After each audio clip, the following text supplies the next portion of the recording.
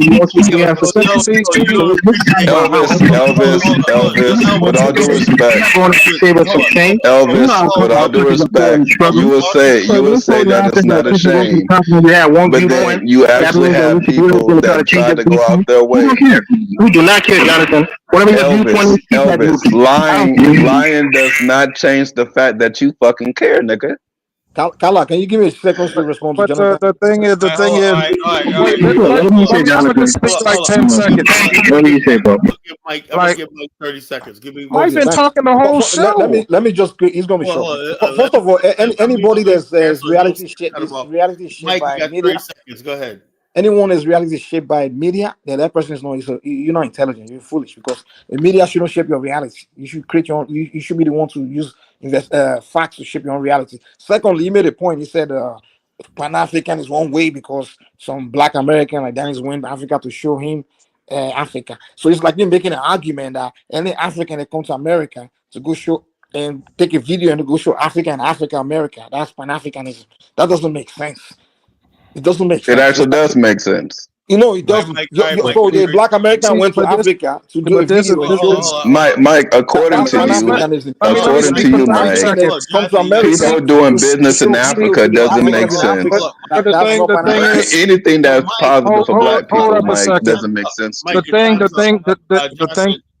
Oh, one at a time, Jonathan. Allah will never let me speak, but it's okay, man. Mike, you've been speaking the whole fucking Mike, you've been show, speaking man. for a long ass time. I don't want to speak. I'm done. I just.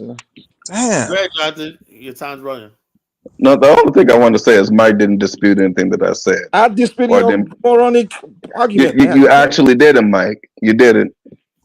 You define Pan-Africanism as Danny's going to Africa to show you video of Africa. 76. I will give you half of Jonathan's time. You got 45 seconds. Hey, the thing is, the Greeks call veracity or the truth. The thing is, what a lot of Africans, they don't like the truth, man. Right? I'm hopeful for Africa that they modernize and become a first world country so that we can have pride in the diaspora. Like Colin said, one of the worst things white people ever say is like when we agitate for a better life. Oh, you should be happy you're not in Africa, right? And you have to say to yourself, well, they ain't fucking lying, you know? So that's the thing. I really want Africa to become a first world nation, a first world military, a first world navy, first world submarines, you know, like to become first world so the entire Black world can have pride. No, if you lose every game in football or basketball, how do you have pride in the team? We don't care about your pride. And the Black race, it's like we're not. If you're not proud about Africa, we know you don't even like the black skin that you're in. We don't give a damn, bro. Just stay who you are. Don't be proud of Africa. Be ashamed of your Africanness. Keep your pride to yourself. Elvis, let's keep it real. You and Mike, y'all are Americans now, but y'all don't care about your pride. Like y'all don't want to fucking be there, but then you'll say, I'm ashamed of being there. When you people, man. There's 500,000 Liberians here that just sit on spoon talk shit, but don't want to go back. Why does that bother you? Why is that your business?